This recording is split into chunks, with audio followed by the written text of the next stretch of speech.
Hello दोस्तों, नमस्कार। आपका अपने यूट्यूब चैनल कॉम्प्लेक्स क्लासेस में आप सभी लोगों का स्वागत है। तो आज के वीडियो में हम लोग जो है यूपी डीएलएड सेकेंड सेमेस्टर का ये राजन सीरीज करने वाले हैं, जो कि है आपका प्रैक्टिस सेट नंबर जो है सेकंड है। इसके पहले जो है हम लोग 30 क्वेश्चन कंप्लीट कर चुके हैं। पेपर की बात करें तो पेपर नंबर जो है ये 3 है। इसमें जो है 2016 से लेकर 2023 तक के प्रश्न देखने को मिलेगा। और इसमें जो है हम लोग अभी बहुविकल्पीय प्रश्न कर रहे हैं, इसके बाद मैथ लघु उत्तरीय और उसके बाद में लघु उत्तरीय प्रश्न जो है कंप्लीट करेंगे। और इसका पीडीएफ प्राप्त करना चाहें तो आप लोग टेलीग्राम चैनल से जुड़ सकते हैं। लिंक जो है डिस्क्रिप्शन बॉक्स में दिया है। अगर साइंस का जो है आप लोग कंप्लीट लेक्चर देखना चाहते हैं तो एग्जाम रथ बैच से जुड़ सकते हैं। प्ले लिस्ट जो है आप लोगों को चैनल पर मिल जाएगा, वहाँ पे चेक कर सकते हैं। प्रीवियस ईयर क्वेश्चन जो है 17, 19 और 20, उसके बाद में 22 और 23 का जो है कंप्लीट हम लोग कर चुके हैं। तो आप लोग नहीं देखे हैं तो जो है चैनल पर जाकर देख सकते हैं, वहाँ पे आप सभी लोगों को प्रीवियस ईयर जो है वहाँ पे कंप्लीट मिल जाएगा। तो चलिए हम लोग देखते हैं आज का ये प्रैक्टिस सेट नंबर सेकंड है। इसमें यहाँ पे इसके पहले हम लोग 30 क्वेश्चन कंप्लीट किए थे और इसमें जो है 31 नंबर से हम लोग देखने वाले हैं। ठीक है। तो यहाँ पे जो दिया है कि द्वितीय प्रकार के उत्तोलक का उदाहरण है। यहाँ पे उत्तोलक की अगर बात करें तो उत्तोलक जो है आप लोग ये याद कर लीजिए कि जो प्रथम प्रकार के उत्तोलक होते हैं, द्वितीय प्रकार के उत्तोलक हो गया, तृतीय प्रकार के उत्तोलक, तो ये सभी जो है हम लोग कोर्स में देखे हुए हैं कि इसका जो सरल मशीन होता है ये सरल मशीन के अंतर्गत आता है।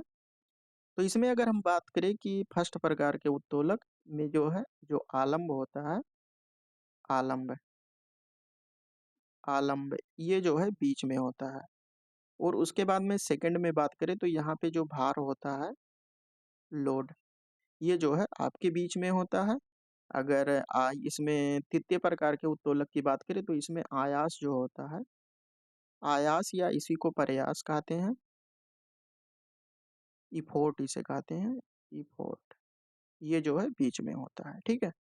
अगर हम एग्जाम्पल की बात करें, आलम्ब के बारे में बात करें तो इसमें जो है जो एग्जाम्पल आता है, ये जैसे हो गया आपका हैंड पंप, हैंड पंप, कैंची, उसके बाद में झूला, ये सभी जो है जो एग्जाम्पल यहाँ पे जितना लिखा है सब कुछ जो है एग्जाम में पूछा जा चुका है। उसके बाद में सेकंड प्रकार के देखें तो सरौता यहाँ पे हो जाएगा। और जो बोतल खोलने वाला यंत्र होता है वो हो जाएगा, और एक पहिया वाला गाड़ी। अगर तृतीय प्रकार के उत्तोलक की बात करें तो इसमें आपका हो जाएगा चिमटा, और चाकू हो जाएगा, झाड़ू इसमें हो जाएगा, और जो सीढ़ी होता है। तो इन सभी से जो है यहाँ पे ये सरौता हो गया, हैंडपंप हो गया, कैंची हो गया, इन सभी से जो है क्वेश्चन आपके एग्जाम में बन चुका है। अब इसमें प्रथम प्रकार के उत्तोलक की हम बात करें तो इसमें जैसे देखिए यहाँ पे बीच में जो है आपका आलम्ब रहता है, और एक तरफ भार रहता है, और एक तरफ जो है आपका क्या आयास रहेगा, आयास। तो ये फर्स्ट प्रकार के उत्तोलक है। तो यहाँ पे जो है इस प्रकार से हम लोग जो है इसको कोर्स में देखे हुए हैं। यहाँ पे दिया है कि द्वितीय प्रकार के उत्तोलक के उदाहरण बोतल बोतल खोलने वाला यंत्र या पंजेदार हथौड़ी, या यहाँ पे दिया हुआ है इसके आगे, एक मिनट, यहाँ पे दिया है कैंची या ब्रेड काटने का चाकू। तो इसमें जो बोतल खोलने वाला यंत्र होता है, जैसा कि हमने यहाँ पे बताया कि जो यंत्र होता है बोतल खोलने वाला यंत्र, ये बोतल खोलने वाला यंत्र जो होता है ये आपका द्वितीय प्रकार का उत्तोलक की श्रेणी में आता है। उसके बाद में यहाँ पे जो दिया हुआ है 32 नंबर में दिया है कि अम्ल व क्षारों की प्रबलता जो है निर्भर करती है आयनन की मात्रा पर, क्वथनांक पर, अणुभार पर या तुल्यांक की भार पर। तो ये जो निर्भर करता है ये आपके आयनन की मात्रा पर जो है निर्भर करता है, आयनन की मात्रा पर निर्भर करता है। जैसे अगर हम परबल क्षार की बात करें, परबल क्षार, इसको जो है फर्स्ट वीडियो में फर्स्ट प्रैक्टिस सेट में जो है हम लोग देख चुके हैं कि परबल अम्ल किस प्रकार से ज्ञात करेंगे और परबल क्षार किस प्रकार से ज्ञात करेंगे। परबल अम्ल की अगर हम बात करें तो इसमें आपका हो जाएगा HCl हो जाएगा, और उसके बाद में H2SO4 सल्फ्यूरिक अम्ल। और परबल क्षार की अगर हम बात करें तो इसमें आपका आ जाएगा NaOH और KOH। ठीक है, इसको आप लोग याद कर लीजिए। 33 नंबर में दिया है कि परबल अम्ल क्षार वह है जो जल में अस्थायी होते हैं, जिसका अणुभार अधिक होता है, या जो जल में अधिक आयनित होते हैं, जिसका क्वथनांक जो है अधिक होता है। तो यहाँ पे जो जल में जो है अधिक आयनित होते हैं, उसको जो है परबल अम्ल कहते हैं, जिसमें जो है एच प्लस की संख्या जो है ये मैक्सिमम होती है, उसको जो है परबल अम्ल कहते हैं। और परबल क्षार की बात करें तो इसमें जो है ओ एच निगेटिव की संख्या जो है यहाँ पे मैक्सिमम होती है। इसको जो है हम लोग फर्स्ट वीडियो में कर चुके हैं, ठीक है। उसके बाद में इसके आगे हम लोग देखते हैं 34 नंबर में। 34 नंबर में क्या दिया हुआ है कि इलेक्ट्रॉन दाता तथा इलेक्ट्रॉन ग्राही, इलेक्ट्रॉन दाता तथा इलेक्ट्रॉन ग्राही पदार्थों के मध्य उपसह संयोजक बंध बनाने की प्रक्रिया क्या कहलाती है? जल अपघटन कहलाती है, उदासीनीकरण कहलाती है, आयनन कहलाती है, या अपघटन कहलाती है? तो इलेक्ट्रॉन दाता और इलेक्ट्रॉन ग्राही पदार्थों के मध्य जब उपसह संयोजक बनता है, मतलब कोवेलेंट बॉन्ड, कोवेलेंट बॉन्ड जो बनता है, उस बनाने की प्रक्रिया जो होती है उसको हम क्या कहते हैं? जल अपघटन, उदासीनीकरण, या आयनन, या अपघटन? तो इसका जो राइट आंसर होगा ये उदासीनीकरण कहलाता है, ठीक है। उसके बाद में इसके आगे हम देखते हैं 35 नंबर में कि दिया है कि उदासीनीकरण क्रिया में अम्ल बनता है, या क्षारक बनता है, क्षार बनता है, या लवण व जल बनते हैं। तो उदासीनीकरण प्रक्रिया में जो है आपका लवण और जल बनता है। इसमें जैसे HCl हो गया और NaOH हो गया।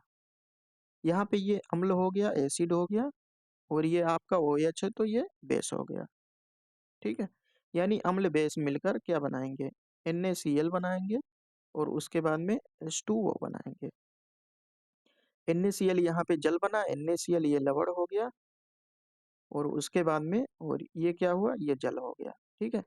तो यही दिया है कि उदासीनीकरण क्रिया में जो है ये लवण और जल बनते हैं। उसके बाद में 36 नंबर में दिया है कि घड़ी को चाबी देने में संग्रहण करते हैं। जब घड़ी की जो है चाबी हम देते हैं तो उसमें जो है संग्रहण किस प्रकार की ऊर्जा संग्रहित होती है? गतिज ऊर्जा, या गुरुत्वीय त्वरण, या स्थितिज ऊर्जा, या सामर्थ्य? तो आपके राजन सीरीज में क्या दिया हुआ है? गतिज ऊर्जा दिया है, जो कि बिल्कुल गलत है। ये जो है स्थितिज ऊर्जा के रूप में जो है संग्रहित होती है, जो ऊर्जा होती है। 37 नंबर में दिया है कि एलिसा परीक्षण किया जाता है। जो एलिसा परीक्षण होता है वो जो है किसके उपचार में किया जाता है, ठीक है। कैंसर में, क्षय में, एड्स में, या टाइफाइड में? तो इसका जो है परीक्षण की जो किया जाता है ये एड्स में किया जाता है, ठीक है।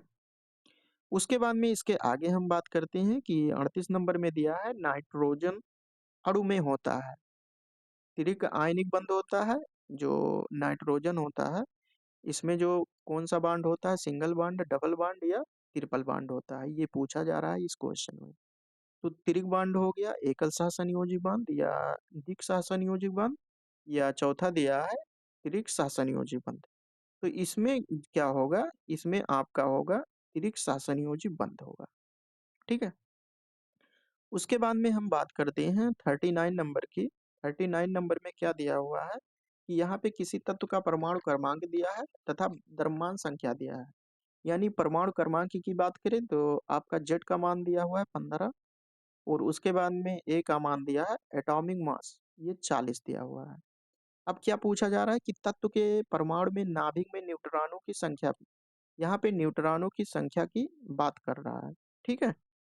तो इसमें जो है हम किस प्रकार से जो है ज्ञात करेंगे? एक जो है इसमें सूत्र होता है कि ये बराबर होता है, यानी एटॉमिक मास बराबर परमाणु क्रमांक और प्लस न्यूट्रॉनों की संख्या। तो इस पे जो है ये आप लोग याद कर लीजिएगा। यहाँ पे ए का मान जो है 40 दिया हुआ है, और उसके बाद में जेड का मान 15। हमको नाइट्रोजन की संख्या ज्ञात करना है, तो 40 माइनस 15 आपका हो जाएगा नाइट्रोजन, ठीक है। यहाँ पे 40 में से 15 घटाएंगे तो आपका 25 प्राप्त होगा, जो कि यहाँ पे न्यूट्रॉनो, नाइट्रोजन नहीं, यहाँ पे ये न्यूट्रॉन है, न्यूट्रॉन, ठीक है। तो न्यूट्रॉन यहाँ पे जो है परमाणु के नाभिक में न्यूट्रॉनों की संख्या कितनी होगी यहाँ पे पूछा जा रहा है। तो हम लोग जो है 25 निकाले हैं, तो आपका यहाँ पे राइट आंसर हो जाएगा 25। उसके बाद में हम इसके आगे देखते हैं 39 नंबर हो गया आपका। 40 नंबर हम देखते हैं। 40 में दिया है कि दाएं निलय से अशुद्ध रुधिर किस अंग में जो है चला जाता है। यहाँ पे अंग का नाम पूछा जा रहा है। तो ये जो अशुद्ध रक्त होता है वो दाएं निलय से जो है फेफड़े में भेजा जाता है, जहाँ यह शुद्ध होकर जो है ऑक्सीजन ग्रहण करता है।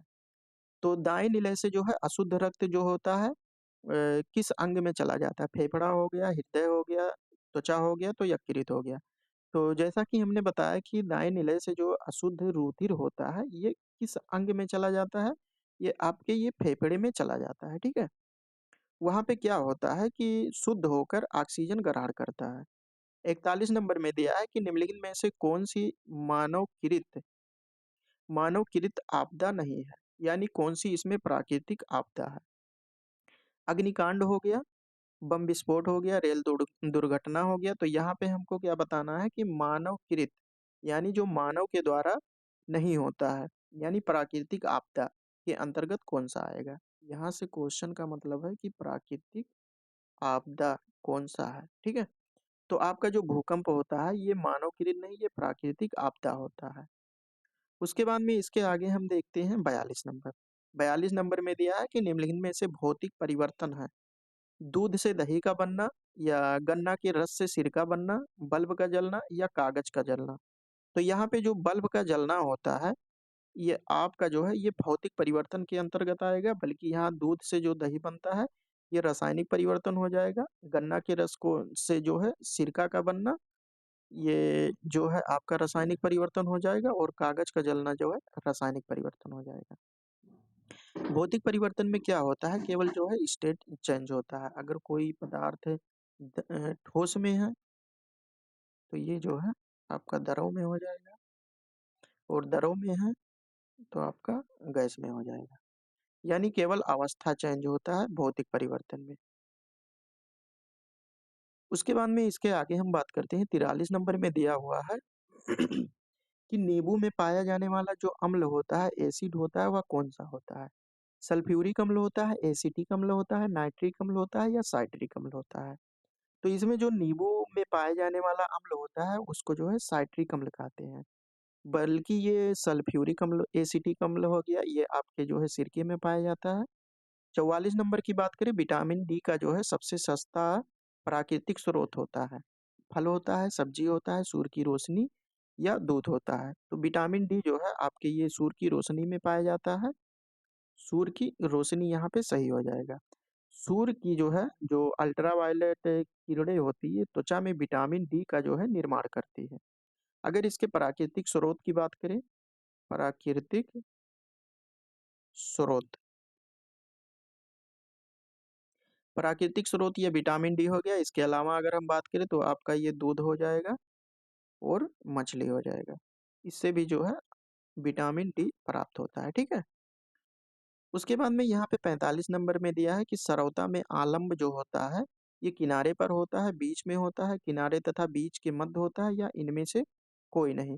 तो ये किनारे तथा बीच के मध्य में होता है, किनारे तथा बीच के मध्य में होता है, ठीक है। यहाँ पे आपका ये सा सही हो जाएगा। उसके बाद में 46 नंबर में दिया है कि वह उत्तोलक है जिसमें आलम्ब एवं आयाम के मध्य भार होता है। जिसमें जो है भार होता है उसको जो है हम लोग के यहाँ पे देख सकते हैं किस प्रकार का उत्तोलक कहते हैं, क्योंकि हमने बताया कि जिसमें भार होगा बीच में वो सेकंड प्रकार के यानी द्वितीय प्रकार के उत्तोलक होते हैं। अगर इसके एग्जाम्पल की बात करें तो आपका जैसे हो गया ये सरौता हो गया, सरौता हो गया, बोतल खोलने वाली मशीन, बोतल खोलने वाली जो यंत्र होता है, और उसके बाद में एक पहिया वाली जो गाड़ी होती है, ये सभी जो है सेकंड प्रकार के उत्तोलक के अंतर्गत आते हैं। तो यहाँ पे जो है वह उत्तोलक जिसमें आलम एवं आयाम के मध्य जो है भार होता है। तो सबसे पहले यहाँ पे कंफर्म हो गया कि जो है ये सेकंड प्रकार का उत्तोलक होगा, ठीक है। तो इसमें यहाँ पे दिया हुआ एग्जाम्पल कौन सा सही होगा। तो आपका ये जो ट्राली होता है, जैसा कि हमने बताया कि एक पहिए वाला ट्राली, तो ट्राली यहाँ पे आपका सही हो जाएगा। 47 नंबर में क्या दिया हुआ है कि विद्युत ऊर्जा को यांत्रिक ऊर्जा में परिवर्तित करता है। जो विद्युत ऊर्जा होता है इसको यांत्रिक ऊर्जा में जो है किसके द्वारा परिवर्तन किया जाता है। यहाँ पे दिया है डायनेमो, और सोलर सेल, विद्युत मोटर, या सितार। तो विद्युत मोटर जो होता है ये विद्युत ऊर्जा को जो है यांत्रिक ऊर्जा में परिवर्तन करता है। 48 में दिया है कि अम्ल वह पदार्थ हैं जो जल से अपक्रिया करके हाइड्रोजन गैस, यानी यहाँ पे H2 का बात कर रहा है, हाइड्रोजन गैस उत्पन्न करते हैं, या जलीय विलयन में हाइड्रोनियम आयन उत्पन्न करते हैं, ये H3O नेगेटिव है, पॉजिटिव बनाते हैं। जलीय विलयन में हाइड्रोजन आयन देते हैं, ये H हाइड्रोजन आयन, ये H प्लस हो जाएगा यहाँ पे, ठीक है, ये H प्लस हो जाएगा, या उपयुक्त में से कोई नहीं। तो इसका जो राइट आंसर होगा, अगर हम बात करें, जो अम्लमय पदार्थ होते हैं जो जलीय विलयन में जो है हाइड्रोनियम आयन देते हैं, ये क्वेश्चन अभी हम लोगों ने किया है। अब यहाँ पे कहेंगे कि आप ये ऑप्शन ये क्यों नहीं सही होगा, ये इसलिए नहीं सही होगा क्योंकि हाइड्रोजन आयन यहाँ पे जो है अम्लमय पदार्थ होते हैं जो हाइड्रोजन आयन मैक्सिमम होता है, ठीक है, हाइड्रोजन आयन देते हैं। लेकिन यहाँ पे जो है हाइड्रोजन गैस की बात कर रहा है, आयन की नहीं कर रहा है, इसीलिए ये जो है ये गलत हो जाएगा, ठीक है। आपका यहाँ पे बी आंसर सही हो जाएगा। वाह। 49 नंबर में दिया है कि विटामिन सी का रासायनिक नाम क्या होता है, रेटिनॉल होता है, एस्कॉर्बिक अम्ल होता है, या थायोमीन होता है, या टोकोफिरॉल होता है। तो इसको जो है एस्कॉर्बिक अम्ल कहते हैं, जो विटामिन सी होता है इसका रासायनिक नाम अगर पूछ ले तो ये आपका क्या हो जाएगा, एस्कॉर्बिक अम्ल हो जाएगा, ठीक है।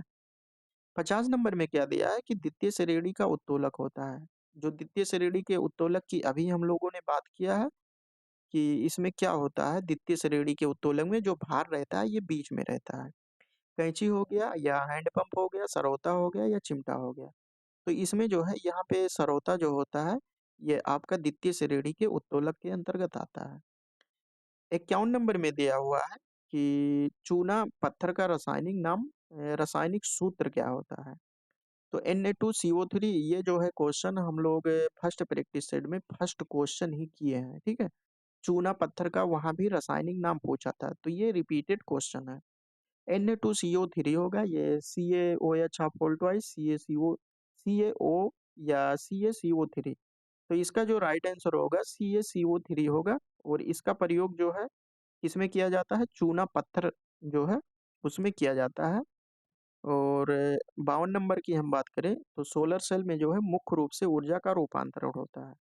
जो सोलर सेल होता है इसमें जो ऊर्जा का रूपांतरण होता है ये आपका सूर्य हो गया, और ये आपका सोलर पैनल हो गया। तो प्रकाश ऊर्जा का विद्युत ऊर्जा में, या प्रकाश ऊर्जा का रासायनिक ऊर्जा में, रासायनिक ऊर्जा का प्रकाश ऊर्जा में, या ऊष्मीय ऊर्जा का प्रकाश ऊर्जा में। तो इसका जो राइट आंसर होगा ये प्रकाश ऊर्जा का जो है विद्युत ऊर्जा में रूपांतरण होता है। यहाँ से जो है हम लोग टीवी, फ्रिज, कूलर सब कुछ चला सकते हैं, ये सूर्य हो गया। तो ये प्रकाश ऊर्जा हो गया, प्रकाश ऊर्जा। और जो टीवी चलता है ये आपका विद्युत ऊर्जा हो जाएगा, विद्युत ऊर्जा। तो इस प्रकार से यहाँ देखा कि सोलर सेल जो होता है ये मुख्य रूप से जो ऊर्जा का रूपांतरण करता है, ये प्रकाश ऊर्जा को विद्युत ऊर्जा में जो है रूपांतरण करता है। उसके बाद में यहाँ पे 53 नंबर में दिया है कि पेलाग्रा रोग जो है निम्नलिखित में से किस विटामिन की कमी से होता है, ठीक है। यहाँ पे विटामिन का नाम बताना है, विटामिन ए की कमी से, या विटामिन बी की कमी से, या विटामिन सी की कमी से, ठीक है, या विटामिन डी की कमी से। ये जो है यहाँ पे ऑप्शन है द विटामिन डी, ठीक है। तो इसका जो राइट आंसर होगा ये विटामिन बी की कमी से जो है ये पेलाग्रा रोग होता है। विटामिन बी की अगर बात करें तो ये B3 विटामिन जो होता है इसे कहते हैं नियासिन, रासायनिक नाम, ठीक है। इसी की कमी से जो है त्वचा में जलन और मानसिक विकार के साथ साथ जो है दस्त जैसी समस्याएं उत्पन्न हो जाती है। 54 नंबर में दिया है कि जड़ों द्वारा वर्धी प्रजनन होता है। जो जड़ों द्वारा वर्धी प्रजनन होता है किसमें होता है, यहाँ पे आलू दिया हुआ, ये तो 53 नंबर का ऑप्शन दिया हुआ है। आलू हो गया, या शकरकंद हो गया, या अदरक हो गया, या गन्ना हो गया। यहाँ पे ये रहेगा, मान लो कि 54 नंबर में दिया है ये ऑप्शन। तो आपका जो जड़ों द्वारा जो है वर्धी प्रजनन जो होता है ये अदरक में होता है। अदरक में जड़ों द्वारा वर्धी प्रजनन होता है। उसके बाद में यहाँ पे दिया है कि चंद्र ग्रहण की घटना जो है होती है 2020 में पूछा गया है। तो आप लोग बताइए कमेंट में कि जो है जो सूर्य ग्रहण की घटना होती है, सूर्य ग्रहण, ये बहुत क्वेश्चन पूछा जाता है। सूर्य ग्रहण और चंद्र ग्रहण की घटना कब कब होती है? अमावस्या के दिन होती है या पूर्णिमा के दिन होती है या अमावस्या की रात में होती है? तो इसका जो राइट आंसर होगा ये अमावस्या के दिन होती है, जो चंद्र ग्रहण की घटना होती है। ठीक है। उसके बाद में यहाँ पे 56 नंबर की बात कर रहा है कि 56 में क्या दिया हुआ है कि डीपीटी के टीके से जो है बचाव होता है। 2020 में क्वेश्चन पूछा गया है। यहाँ पे दिया है डिप्थीरिया का, काली खांसी का या टिटनेस का। यहाँ पे होगा आपका सभी। ये ऑप्शन यहाँ पे टाइप होना चाहिए, ये आल हो जाएगा। ठीक है। तो डीपीटी जो टीका होता है, इसका अगर हम बात करें तो ये जो है किसके किसके बचाव के लिए जो है किया जाता है। तो डिप्थीरिया के बचाव के लिए किया जाता है, और काली खांसी में और टिटनेस, यानी तीनों में जो है बचाव के लिए डीपीटी का टीके का प्रयोग किया जाता है। 57 नंबर की बात करते हैं तो CaSO में जो है Ca की संयोजकता कितनी होती है? इसमें दिया है ये अगले का ऑप्शन ही टाइपिंग मिस्टेक हो गया यहाँ पे। तो किस में पूछा है? CaSO में जो है यहाँ पे SO4 रहेगा। SO4 में जो Ca रहता है, इसकी संयोजकता जो है कितनी होती है? तो इसकी संयोजकता की बात करें तो संयोजकता जो है +2 होता है। ये भी जो है आपके एग्जाम में 2020 में जो है ये क्वेश्चन बना हुआ है। तो संयोजकता से संबंधित जो है क्वेश्चन आपके एग्जाम में भी बनते हैं। उसके बाद में 58 नंबर में क्या दिया है कि कीटनाशक दवाओं के प्रयोग से वृद्धि होती है। जब कीटनाशक दवाओं का प्रयोग करते हैं तो उससे जो है क्या वृद्धि होती है? रोगाणु प्रतिरोध में, या कीड़े मकोड़े में, या इल्लियों में, या इनमें से कोई नहीं। यहाँ पे ये द यहाँ पे टाइपिंग रहेगा द, यानी नॉन ऑफ दीज, नॉट हो जाएगा। ठीक है। तो जो कीटनाशक दवाओं का प्रयोग करते हैं उससे जो वृद्धि होती है, ये रोगाणु प्रतिरोध में जो है ये वृद्धि होती है। 50 नंबर में एक दिया है कि खरीफ की फसल है। इसमें जो है खरीफ की फसल, रबी की फसल और जायद की फसल से जो है संबंधित क्वेश्चन पूछा जाता है। तो खरीफ की फसल जो है कौन सा है? गेहूं हो गया, मटर हो गया, चना हो गया या धान हो गया। तो इसमें खरीफ की फसल की बात करें तो आपका जो धान होता है ये खरीफ की फसल के अंतर्गत आता है। बाकी गेहूं, चना, मटर ये रबी के फसल के अंतर्गत आता है। ठीक है।